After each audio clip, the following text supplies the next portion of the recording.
for example. Look around your house and ask yourself which compound nouns you see. For example, bookshelf, washing machine, laptop, window frame. How about some things that are in your purse or in your wallet?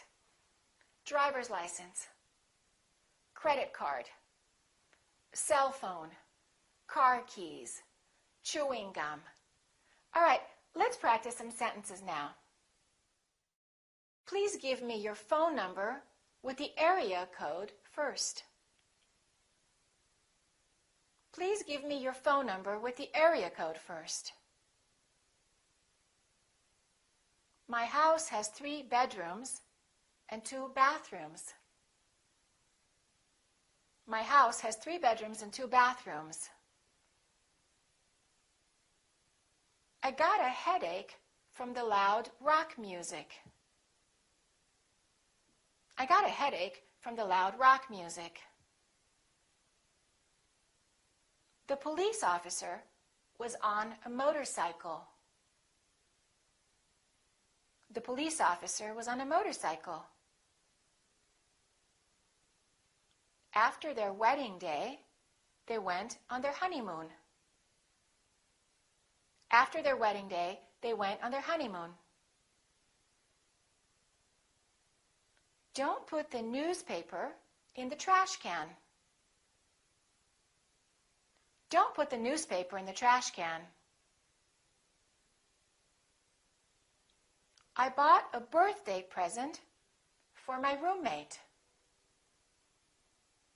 I bought a birthday present for my roommate. Remember, when it's an adjective plus noun, we stress the second word. We stress the noun. When we have 2 nouns together, compound a noun, we stress the first word.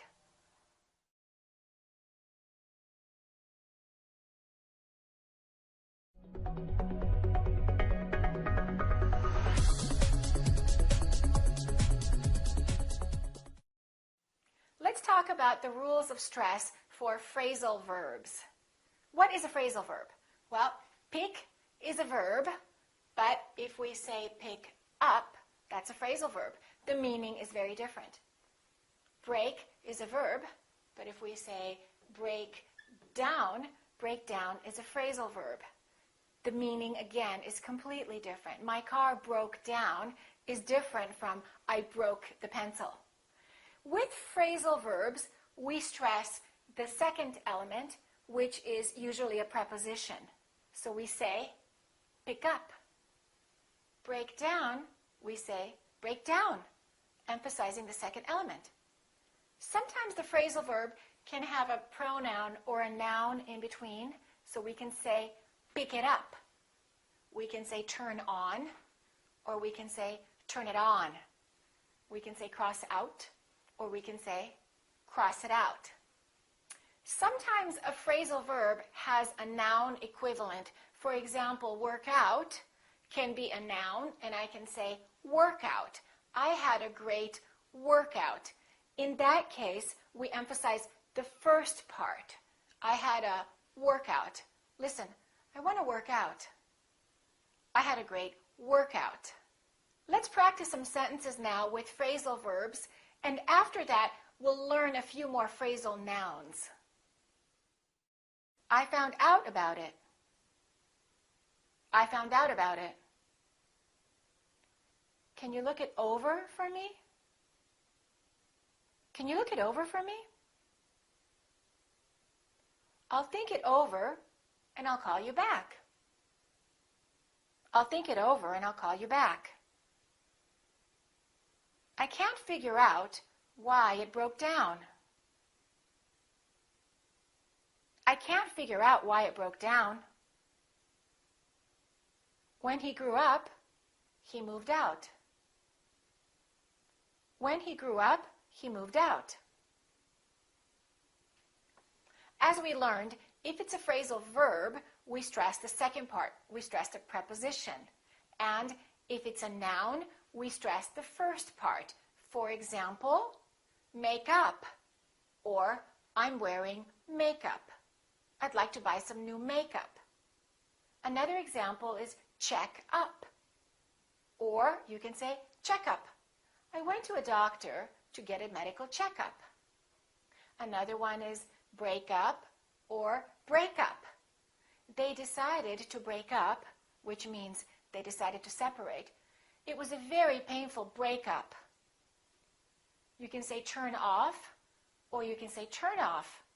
That's a real turn off. What does that mean? That's a real turn off. It's something you don't like, something you're not happy with, something that disgusts you. That's a turn off. One more example. You can say print out. I would like to print out the information. Or you can say, please give me the printout. Please give me the printout. Can you think of any more phrasal nouns and phrasal verbs?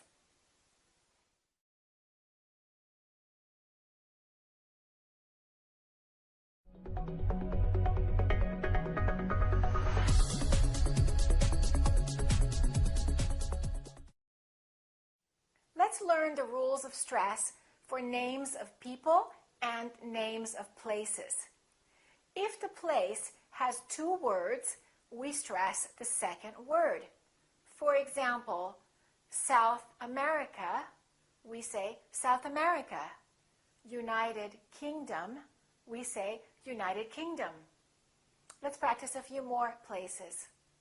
Los Angeles, Las Vegas, Mexico City, South Africa, Central Park. Can you think of any other places that have two names in them? The same thing happens when we stress the names of people. We stress the last name, the second word. For example, George Washington, Barack Obama.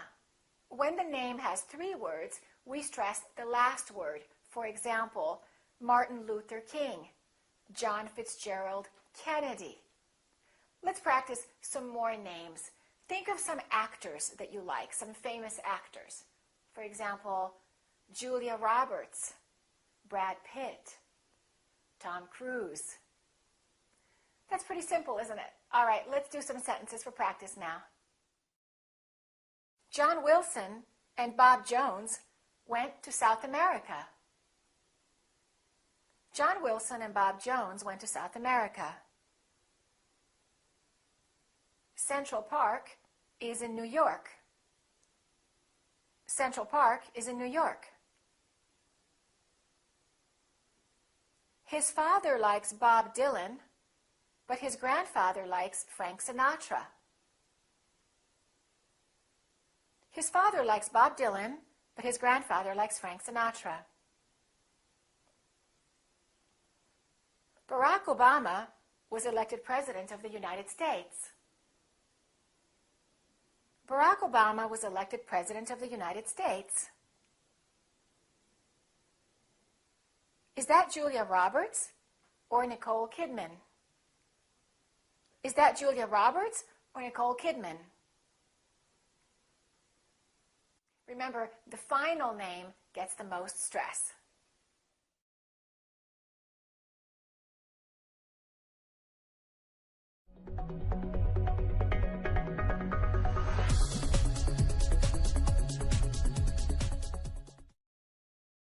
Let's talk about how we stress abbreviations and numbers.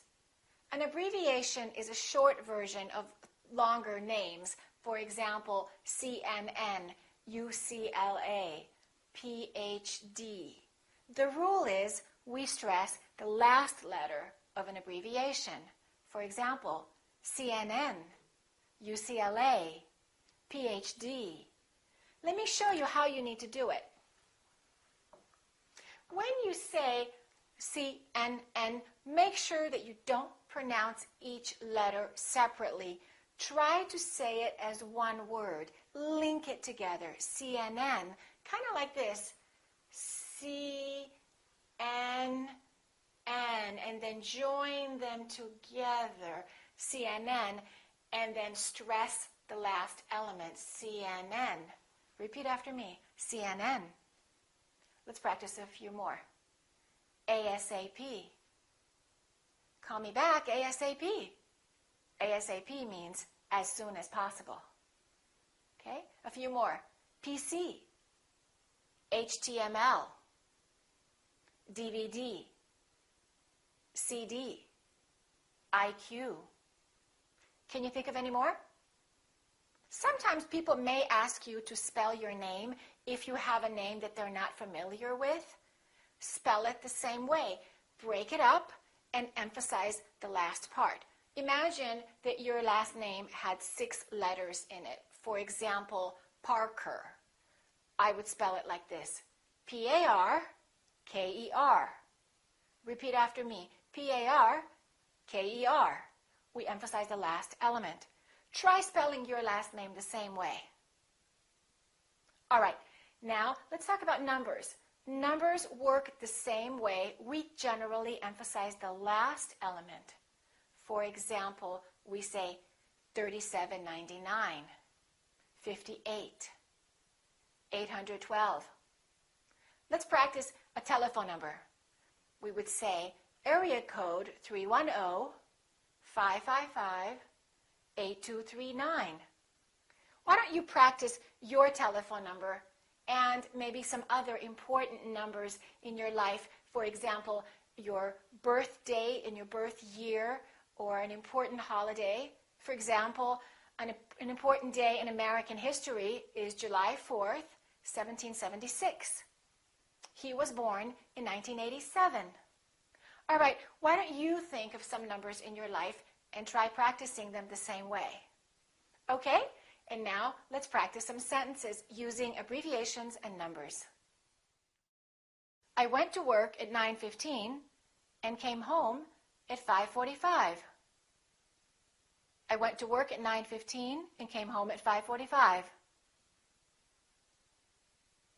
Flight 507 left LAX at 7:25. Flight 507 left LAX at 7:25. This CD costs $19.99. This CD costs $19.99. He was born in LA in 1987. He was born in LA in 1987.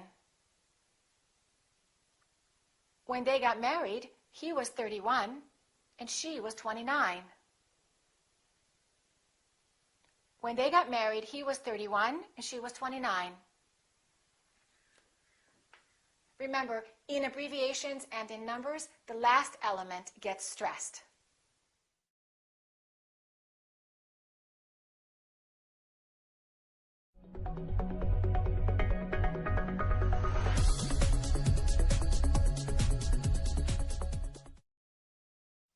Let's learn one final rule about word stress. In some cases, any word can be stressed if you have a good reason for stressing it, if you want to emphasize it for some reason. For example, you can say, "This is the best ice cream I've ever had." Or you can say, "This is the best ice cream I've ever had." "This is the biggest dog I've ever seen." There is a reason why you want to emphasize it, to put more emotion in it, or to make sure people really understand your point. But be careful, don't do that too much, because in regular conversations you will say, "This is the best ice cream I've ever had." You can also do that with had, which is a content word, and that's what Americans often do. They say, "I love your new car." You don't have to say, "I love your new car." You can say, "I love your new car." So remember, that last element in general tends to get the most stress. However, there is room for some creativity there. Let me give you another reason that you would use special emphasis. For example, if I say to you, "You don't smoke, do you?" And you can tell me, "I used to smoke. I don't smoke now, but I used to smoke." In that case, we emphasize used to. Or if I say to you, "You will not go there tomorrow night, right? You're not going tomorrow." You can say, "I will go. I will go."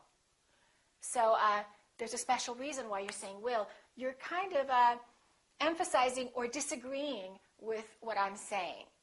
All right, for one more example, if I say to you, "Do you speak French or German?"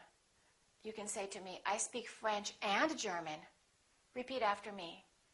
I speak French and German. Let's try one sentence like that, and let's see how the stress changes depending on the meaning that we wish to convey. Let's look at this sentence. I will drive to the beach next week. That's the normal way you would say it. Listen again. I will drive to the beach next week. However, you can change that. You can say, I will drive to the beach next week. Not he. I will drive to the beach. Or you can say, I will drive to the beach. I'm not going to walk and I'm not going to take the bus. I will drive to the beach next week. Or you can say what? I will drive to the beach next week, not to the park. Or you can emphasize next. I will drive to the beach next week, not this week.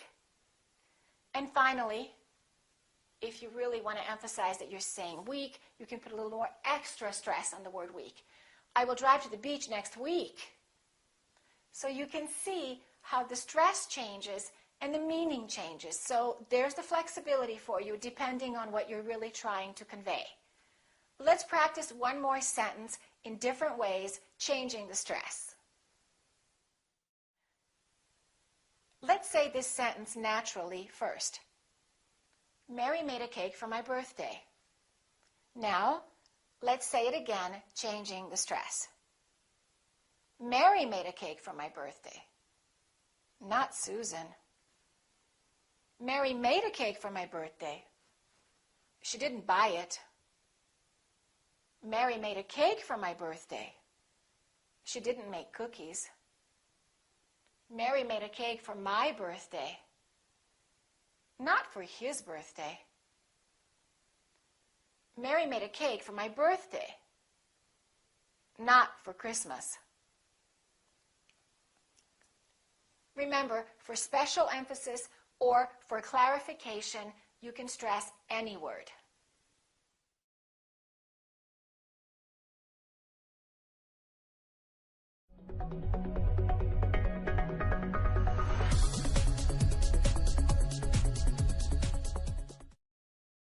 Let's talk about intonation. Intonation is the going up and down of your voice, the rising and the falling. This is also called pitch. For example, if I say, all right, I can say this as a statement, and I can say, all right, all right. My pitch goes down at the end for a statement, all right. Now, if this is a question, I would say it differently. The word right, the pitch would go up. All right? Listen to the difference again. All right. All right? One is falling intonation and one is rising intonation. Let's try falling intonation and rising intonation on another word. The word hello. There are two different ways we can say hello. I can say hello, falling intonation, hello, nice to meet you. Or I can make the rising intonation, and when I answer the phone, I can say hello. So the pitch goes up. Hello, who's calling? Or hello, nice to meet you. If you're using the wrong intonation, people may be confused about what you're trying to say, and they may misunderstand you or just get the wrong impression. You may sound nervous or insecure and unsure of yourself if your intonation is going up at the end rather than down in statements. So let's practice the falling intonation by saying some very simple sentences that are statements. And remember, a statement is not a question. After we do this, we will learn some rules for intonation with questions. And with questions, sometimes the intonation rises, but not always. Sometimes it goes down, depending on what kind of question it is. But first, let's practice the falling intonation of simple sentences. I like it. Repeat after me. I like it. have a nice day. My name is Bob. It's cold outside. I'm tired. I'm hungry. I'm hungry because I haven't eaten all day. Don't confuse stress and intonation. We have learned that for stress, we jump up on the keyword, but then intonation is when you jump up, how you do it. For example, if I say, have a nice day, I'm still going to emphasize the word day, but I'm not going to make my pitch go up. I'm not going to say, have a nice day. I'm going to say, have a nice day. Have a nice day. So my voice is still going down even though I'm stressing the word. The pitch is still down. Very important. All right, let's practice a few more statements. Think of some things that you're feeling right now. I feel good. I'm feeling happy. Today is Monday. I'm going to go to work soon.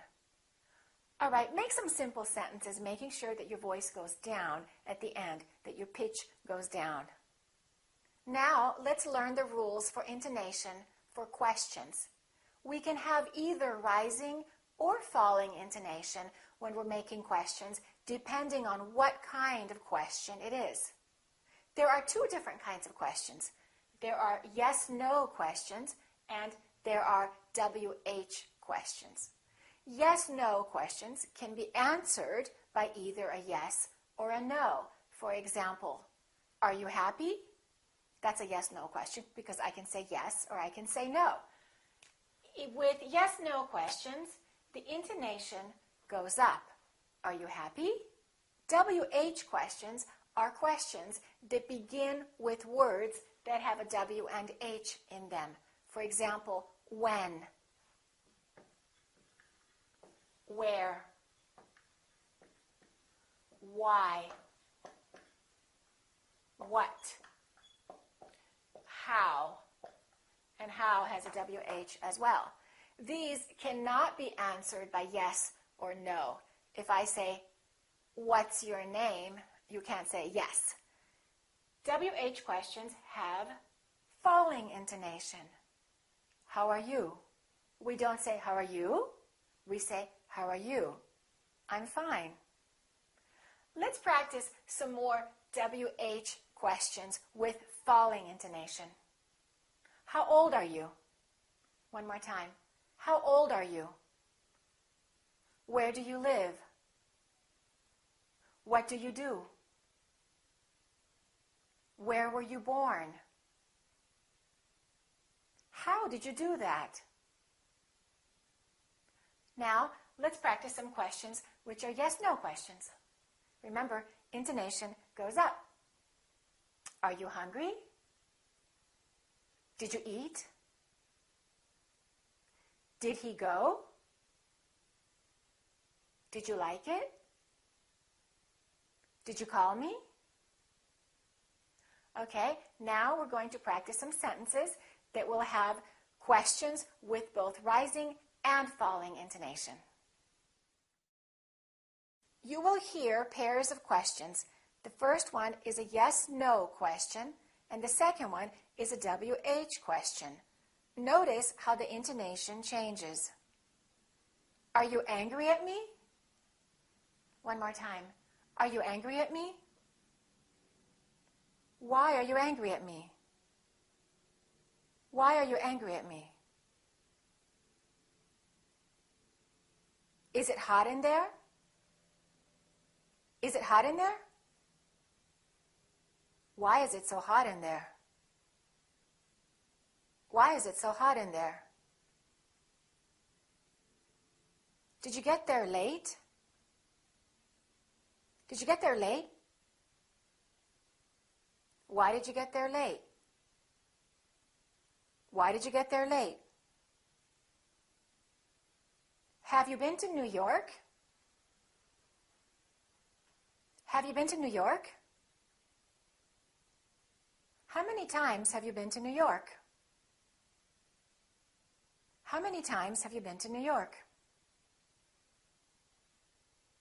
Did it start? Did it start? What time did it start? What time did it start? Remember, for statements, we use a falling intonation. For yes-no questions, we use a rising intonation. And for WH questions, we use a falling intonation as well.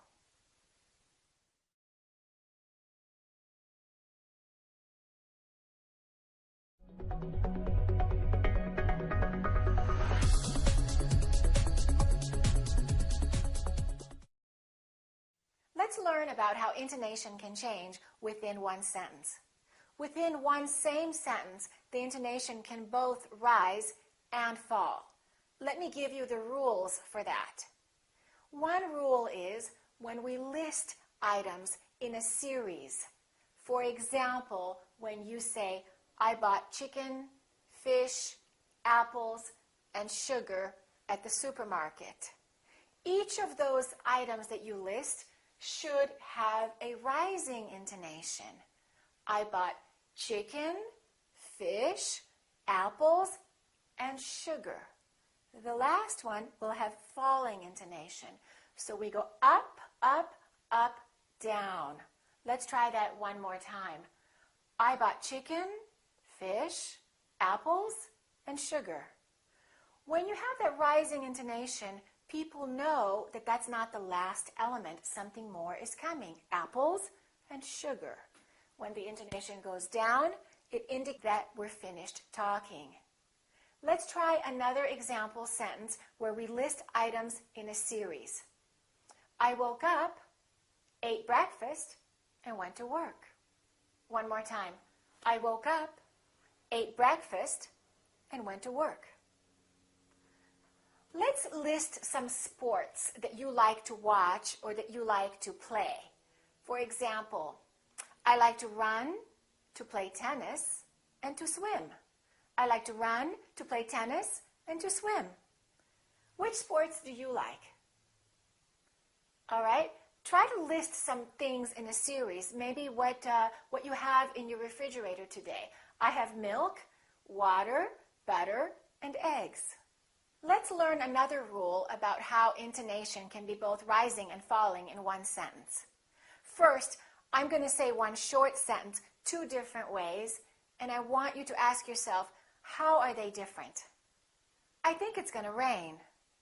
I think it's going to rain. How does that feel different? Listen again. I think it's going to rain. I think it's going to rain.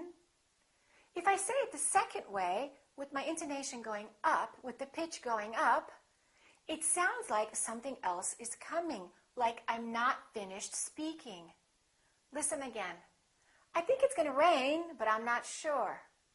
I think it's going to rain, but I'm not sure. Let's practice another sentence. I'd love to eat that. Repeat after me. I'd love to eat that. Intonation goes down. Listen to this. I'd love to eat that. Okay, something else is coming. I'd love to eat that, but I'm on a diet. I'd love to eat that, but I'm on a diet. All right, let's try one more. Give me your number. Give me your number. If you give me your number, I'll call you. If you give me your number, I'll call you. So to indicate that you're not finished, that you have something more to say, let your pitch go up at the end of the first part of your sentence. That way the listeners will be ready. It's kind of like having a comma and knowing that the thought is just partially finished. Also, with introductory words, we use rising intonation. Introductory words are words like on the other hand, or however, or in my opinion. It's something you put in the beginning of a sentence, usually followed by a comma. Let's practice that. On the other hand, maybe I'll go. On the other hand, I'll take the blue one. If you ask me, I think you did a good job. If you ask me, I think you did a good job. Let's practice one more introductory phrase. If I were you. If I were you, I would talk to him. If I were you, I would talk to him. Rising and falling intonation is also used when you're giving someone a choice. Should I call you or send you an email? Do you like chicken or beef? Does he have green eyes or blue eyes? Is he a young man or an old man? Now, let's practice all of these things in sentences. Are you married or single? Are you married or single? They have 4 children, ages 7, 9, 11, and 14. They have 4 children, ages 7, 9, 11, and 14. I went to the gym, came home, and called my friend. I went to the gym, came home, and called my friend. As far as I know, I'm not allergic to anything. As far as I know, I'm not allergic to anything. According to the weather report, it's going to rain.